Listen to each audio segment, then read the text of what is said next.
Mettre des hipposandales sur des fers? Ça peut paraître contre-intuitif et pourtant parfois c'est utile.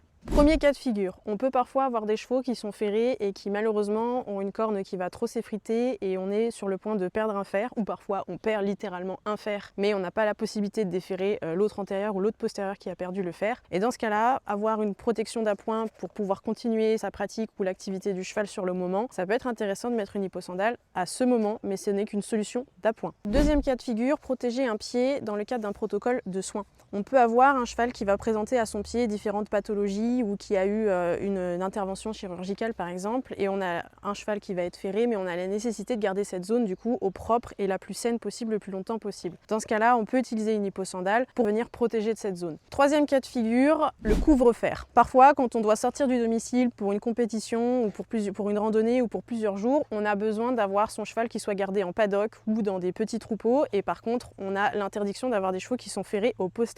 Une possibilité à ce moment-là, c'est de voir pour pouvoir enfiler des hipposandales au postérieur pendant cette période-là, pour justement éviter le risque de blessure, soit pour le cheval lui-même, soit pour les congénères, dans le cadre de mouvements et de ruades par exemple entre chevaux. Et toi, ça t'est déjà arrivé de mettre une hipposandale sur un fer ?